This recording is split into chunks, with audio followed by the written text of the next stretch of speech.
Porque Valdemar número 80. 80. É, 80. Hoje a gente vai, de fato, destrinchar a última rodada do Campeonato Paraense. A gente perdeu algumas rodadas, né? Porque... Não, a gente não perdeu, né? Foram adiar. A gente deixou de... Porque, de fato, ela terminou ontem no Repar. Porque assim, como teve o adiamento, por conta daquela questão de justiça que a gente já comentou aqui, e Remo e Paysandu tinham Copa Verde e Copa do Brasil, o calendário dos dois times, né, que tinham, e o Águia também, ficou um pouco atravancado, então você já tem times que disputaram as quartas de final, enquanto que o Remo e Paysandu fizeram o último jogo da fase de grupos, né? Mas aí a gente vai já explicar como ficou o quarto de final, os jogos que já tiveram, né?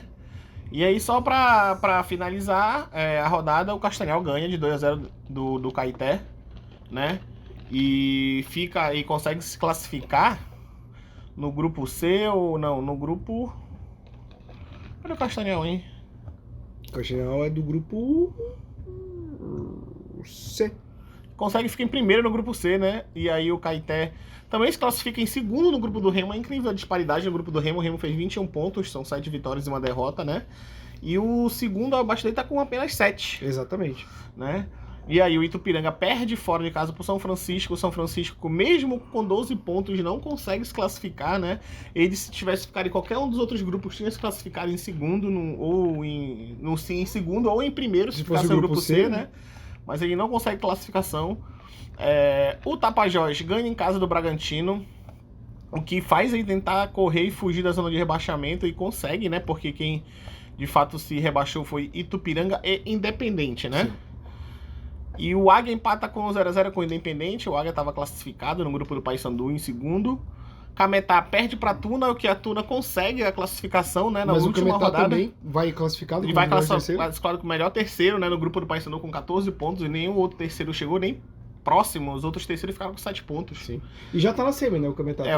Porque ganhou, mas a gente vai já mostrar aqui. Sim. E aí o Remo perde pro Paysandu ontem no reparo que o Remo tava 100% no Paraense. Exato. E assim, a gente tinha comentado já os dois repares da Copa Verde, mas né? muito por conta da expulsão também, né? Também, mas eu acho que foi o pior, dos 3 repares, foi o pior jogo do Remo. Sim. Até porque, meu Deus, quem disse que pro Raí que ele é jogador de futebol?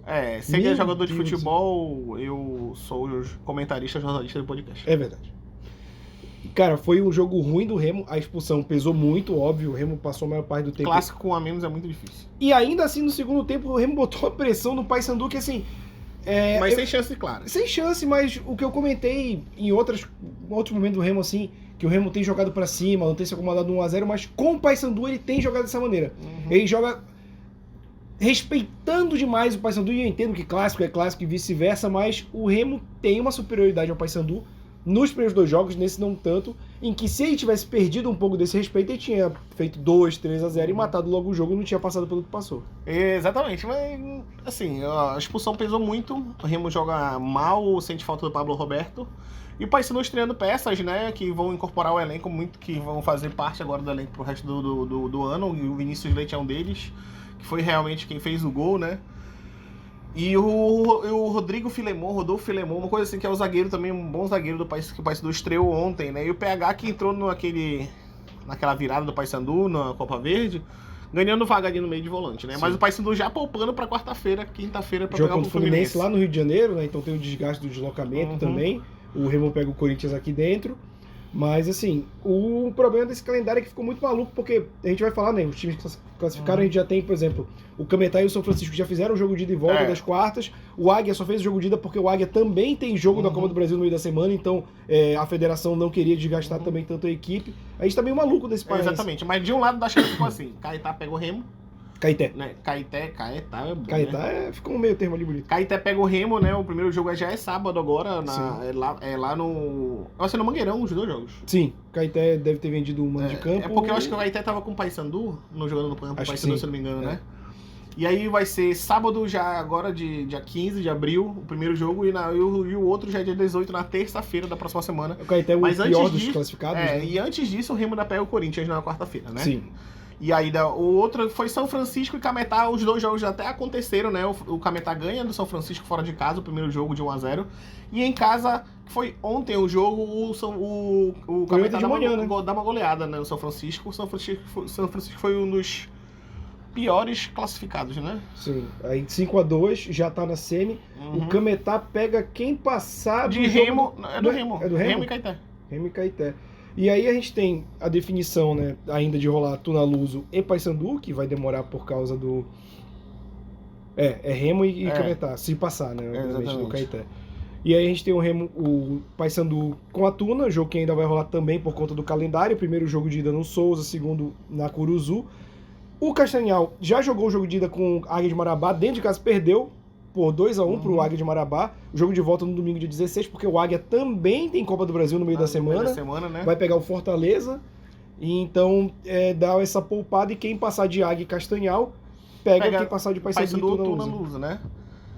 E é isso, né? Só Paraense, agora é só aguardar. O artilheiro da competição a gente não tem essa informação aqui porque, infelizmente, a galera não apura, né? Mas o Muriqui é um dos artilheiros da competição, assim como o Super Mario do Paysandu também é um Talvez ele seja o artilheiro da competição, provavelmente. E aí, pra finalizar o vídeo de hoje, a gente vai falar sobre um campeonato menos importante. Menos importante, mas que o Arsenal quer deixar mais agitado, né? A gente tem o Arsenal caminhando para uma paraguaiada. Porque faltam 8 rodadas, tá com 6 pontos de diferença, mas o City tem um jogo a menos. Então, na teoria, são 3 pontos apenas. 3 pontos, sendo que ainda tem confronto direto entre os dois, né? Tem, acho que ainda tem uma rodada Bora que ver vai qual ter rodada Arsenal vai e ser. City. Bora ver qual rodada vai ser. Tá, Arsenal e West Ham na próxima. 32 vai ser Arsenal e Southampton. 33... Tá aí. City e Arsenal na casa do City, né? E aí... Pode ser o fiel da balança. Pode ser, se o City de fato ganhar o seu jogo que tá atrasado, ele já fica com o mesmo número de pontos do Arsenal, né? O Arsenal que ontem... Vamos já começar por esse jogo, em vez de fazer a cronologia. Foi o principal jogo da rodada. O Arsenal que ontem abriu 2-0 em Anfield, né? No estádio do Liverpool. O Liverpool continua jogando muito mal, né? Tipo assim, empatou na vontade e no medo do Arsenal de vencer. O Arsenal tava com medo de ganhar aqui jogo. Ele abre 2-0 muito rápido o gol dos dois brasileiros, né? Um do Gabriel Martinelli e outro do Gabriel Jesus. Jesus fazendo gol no dia da Páscoa, né? Bem justo.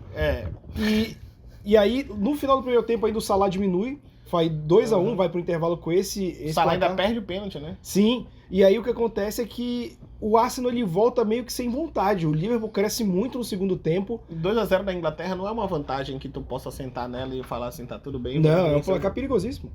Mas assim, a questão também é que ficou um jogo muito bom de ver, um jogo em que cada ataque perdido virava um contra-ataque quase fatal. Então ficou um jogo em que os goleiros ficaram malucos, né? O goleiro não tinha 1 minuto de paz no segundo tempo.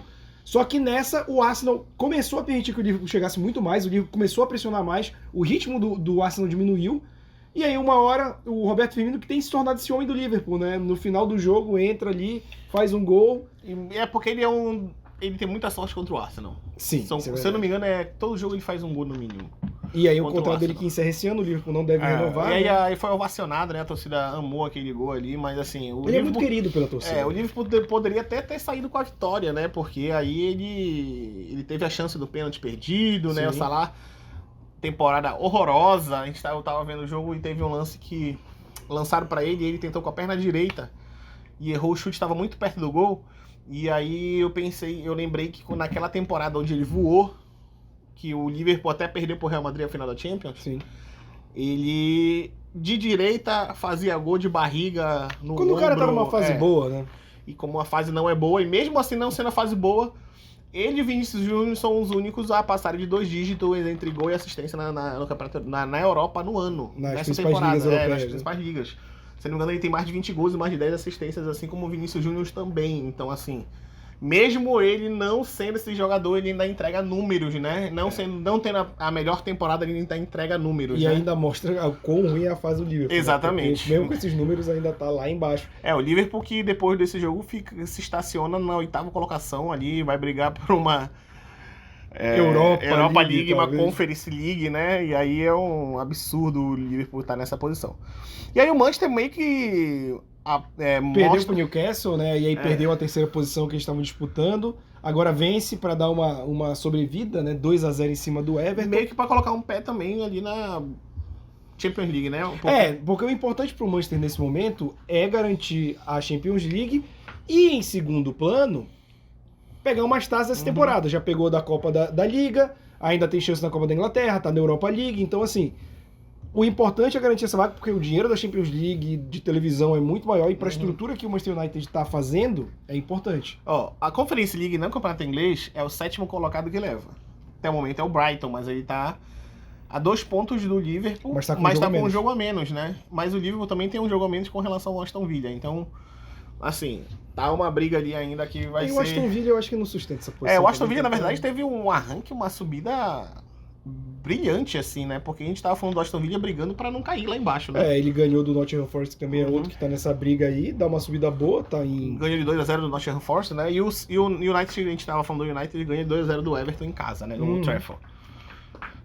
Aston Villa ganha em casa também do Nottingham Forest. O Nottingham Forest voltou para a zona de rebaixamento? Tá na zona de rebaixamento. Tá na boca da zona de rebaixamento, 18º. Aquela piada que fizeram com o Scarpa indo para um time que vai jogar a Série B ano passado, mas aí deu aquele up, né, lá na chegada dele.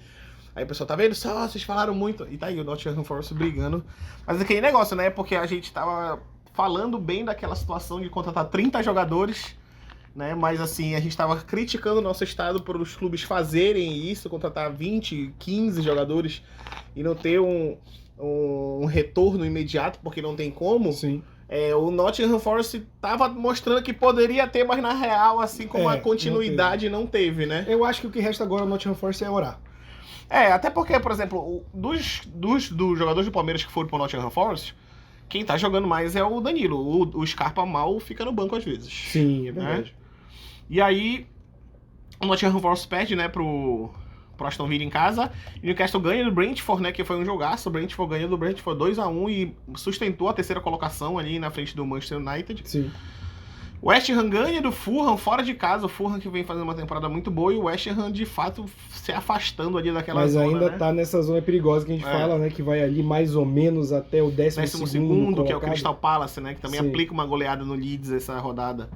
E que sapatada, né? 5-1, né? E aí o Leeds já fica ali também flertando ali a 2 pontos da zona. E o Tottenham venceu, cara. Venceu o Brighton, né? O Brighton que a gente destaca, a boa campanha que vai fazendo com o Graham Potter. Tem uma queda logo que ele sai, agora tá se reestruturando. Né? A gente já colocou aqui que entre as grandes campanhas inesperadas tá o Fulham, Brighton, Brentford e Newcastle, né? Que a gente esperava que fosse mais adiante, né? Mesmo com a derrota, eu acho que o Brighton ainda faz um excelente campeonato. Se a gente pegar os investimentos dele comparado ao Tottenham, cara, não era nem pra ser... Bournemouth, que lutou por muitas vezes pra ficar na lanterna, ele queria muito ficar na lanterna, vence também o Leicester fora de casa, né? Tá fora da zona de rebaixamento agora. Tava na zona de rebaixamento e sai da zona de rebaixamento e joga justamente o Leicester pra lá, né? E o Wolverhampton ganha do Chelsea em casa de 1-0. João Gomes fez uma partida brilhante, sensacional, né? Acabou com o meio campo do Chelsea ali, destruiu muita jogada. É o jogador que o Flamengo sente falta de fato. E isso também afunda a crise do Chelsea, já demitiu o Graham Potter, como era de praxe. Assumiu o Lampard, né, pra ficar nesse restinho de temporada, né? Bora ver se ele vai ter tempo de trabalhar. Né? Não, já avisaram que é só esse resto de temporada. Então não vai ter. Só se ele for campeão da Champions. Vai sim. Pega o Real Madrid agora. Tá tranquilo. O Manchester City passa o carro em cima do Southampton, que é o lanterna, lanterninha, do campeonato. E aí já tá bem aqui, né? Pior que não dá pra dizer assim que o Southampton já caiu, né? Porque são só 4 pontos que tá ali tirando. 4 pontos pra isso aí. Cara, não, a gente tá faltam 8 rodadas ainda, né? Que a gente achava que não ia subir, subiu já tá 2, 3 posições acima da zona. E tem jogadores interessantes, Southampton. Eu sempre que falo, por exemplo, o Aribo, que é um jogador que veio do Rangers, né? Que fez aquela final com o Sevilla da Europa League na temporada passada. Tem o Ward-Prowse, que é um dos melhores jogadores da Inglaterra de batedores de falta, né? Então ele tem e ele é novo ainda. Aí tem Elano C. Na frente estão com Adams, que que era cotado para ir para a Copa, mas acabou indo o Wilson, Callum Wilson. Então, assim, ele tem jogadores interessantes. Tem um zagueiro muito bom, o Vestergaard, que é da Dinamarca. Eu gosto muito dele, inclusive. Mas então, assim, se tu para pensar, esses times, todos os times têm jogadores interessantes sim. A Premier League é o campeonato mais interessante da Europa de assistir, né? Por exemplo, tu consegue destacar 2 ou 3 jogadores que talvez jogariam no Big Six tranquilamente. Sim. Por exemplo, vou dar um exemplo aqui. Do Leeds United. Quem poderia muito bem jogar no Big Six para fazer, mesmo compor elenco ali. Inclusive, saiu do Leeds 2 jogadores, que é o Calvin Phillips, que tá no Manchester City, e o Rafinha, que tá no Barcelona. Então, assim, o Leeds faz essas projeções com os jogadores, né? O Fulham, por exemplo, o Padinha o Liverpool tá de olho no Padinha, né? No Brentford a gente tem também alguns destaques. O próprio Ivan Toney, que já depois da Copa, o Southgate, um grande técnico, convocou ele para amistosos, Sim, entendeu? sim. Então, assim, ó, se tu escolher qualquer time ali da Inglaterra, tu vai ter jogadores que têm uma projeção e uma possibilidade de jogar no Big Six, nem que seja para compor elenco e desistir. Então, assim, é um campeonato de fato bem diferente do resto do mundo. Ah, com certeza. E aí vamos destacar alguns jogos para dar próxima rodada. O Chelsea pega o Brighton, né? Vai ser um bom jogo esse daqui pro Brighton. Chance com do Brighton certeza. ganhar. Uma grande chance do Brighton ganhar. Tottenham pega o Bournemouth. E Tottenham que tá brigando ali pela vaga na Champions League ainda, né? Tá abaixo do United. Tem City pega o Leicester. Coitado do Leicester. O West Ham pega o Arsenal. O West Ham que também tá numa retomada aí, né? De sair ali daquela zona. E o Arsenal que chega pressionado por causa desse empate com o Liverpool, né? E o Nottingham Forest pega o Manchester tentando cravar essa vaga do mais rápido que ele puder na Champions League da próxima temporada. E afundar mais o Nottingham Forest. E o Leeds vai ganhar do Liverpool na segunda-feira. Semana que vem, quando a gente estiver gravando. Vai começar bem a semana, né? Exatamente, eu já vou dar essa informação aqui. A primeira informação é que o Leeds ganha do Liverpool. É justo. E aí eu vou só citar os principais campeões estaduais, né? Desse início de temporada. O Paraense ainda não terminou pelas questões que nós comentamos, né? Em Minas Gerais, eu achei engraçado esse ano que muitos times grandes não chegaram na final, né? Por exemplo, Atlético Paranaense e Curitiba, só o Atlético Paranaense chegou. Sim. Atlético Mineiro e Cruzeiro, só o Atlético Mineiro chegou. Não que o América Mineiro não seja grande, né? É. Mas todo mundo espera uma final Atlético Mineiro e Cruzeiro. Se a gente pegar em São Paulo, né? Não chegou São Paulo, não chegou Corinthians, chegou Santos. Chegou Água Santa e Palmeiras. Exatamente. O Botafogo no Rio teve que jogar a Taça Rio pra conseguir vaga. Mas ganhou! Ganhou. Uma comemoração maravilhosa, todo mundo super alto astral. Foi ótimo. Aí em Porto Alegre só o Grêmio jogou contra o Caxias da final, que eliminou, né? Internacional. Que eliminou o Internacional. Então, assim, foi um início de temporada, assim, pro futebol regional bem diferente. A gente espera aquelas cartas marcadas, né? Mas, de fato, foi bem diferente. E foi um péssimo teste, na verdade, pra CBF, né? Que esse ano de mudar o esquema da Copa do Brasil... muitos vão ter que essa preocupação, porque, teoricamente, Santos e São Paulo vão ter que ganhar algum campeonato para a Copa do Brasil ano que vem. Botafogo ganhou, conseguiu, sim, né? Então, assim... O Vasco chegou em semifinais, também tá garantido. Exatamente. Então, mas, assim... estadual para time grande, cada ano que passa fica mais irrelevante. Então, a CBF fica tentando fazer esse equilíbrio e eu não acho. Pro Flamengo foi importante. Porque conseguiu demitir o Vitor Pereira. É verdade. Mais um feito de Fernando Diniz. Exatamente. Obrigado, Fernando Diniz. Você deveria ir para a seleção brasileira. Eu falei aqui primeiro. As pessoas me chamaram de louco. Eu acabei de fazer uma ironia aqui. Mas deixa o tempo dizer. Olha, mas eu vou te falar que no início era loucura, hoje eu acho menos loucura. Mas ainda é loucura. Que nem o Diniz. E aí, vamos lá. Atlético Mineiro campeão em Minas. Com o técnico balançado. Com o técnico balançadíssimo. O Atlético Paranaense campeão no Paraná, né? Sim. Ganhou do Cascavel na final, agora de 1-0. O Vitor Roque perdeu um gol incrível. O Atlético Goianiense ganhou o Campeonato Goianiense em cima do Goiás. Que foi clássico na final, né? Atlético Goianiense e Goiás. Fluminense ganha do Flamengo de 4-1, humilha o Flamengo, demite o VP, foi aula de futebol, eu diria. Sim, foi mesmo. Engoliu o Flamengo. Quem mais? Marcelo jogando muito, inclusive. Marcelo jogando muito, fez o primeiro gol, depois de 17 anos volta pro Fluminense, né? Sim. O Palmeiras deu a lógica, né? Palmeiras, eu falei em algum lugar, não sei se tá gravado, não sei se foi aqui ou se foi aqui pro pessoal, que o Palmeiras ia trucidar o Água Santa. Porque tem uma coisa que o Abel Ferreira ama, é mudar a história de jogos. Eu acho que... Eu não lembro se é o mesmo, mas foi 4-0 também de volta contra o São Paulo, né? Então são 2 campeonatos seguidos fazendo 4-0 no jogo de volta. Perdendo o primeiro jogo. Exato, então assim... Deixou ele trabalhar, né? O Abel Ferreira poupou, perdeu na Libertadores e foi campeão no final. Tudo certo. Sim. O VP poupou na Libertadores, levou o caralho pra um time horrível, ridículo do Alcas, mas chegou na final com 2-0 de vantagem e o Abel tinha... Tudo bem, Água Santa e Fluminense não se compara, mas... Cara, mas até o Água Santa tomar o segundo gol, ele resistiu mais que o Flamengo contra o Fluminense. Com certeza. É isso hoje. É isso hoje, lembrando que a gente está em todos os agregadores de podcast, no Spotify, no Deezer, além daqui do YouTube, e nas nossas redes sociais linkadas aqui embaixo, que essa semana tem Champions League, você deve ter visto nosso programa extra, que foi ao ar ontem, e vai ter muito corte nas redes sociais também, então pode seguir a gente. Por favor, segue lá de graça, dá uma curtida aí, comenta, fiquem à vontade. Valeu, É isso, rapaziada. galera. Valeu.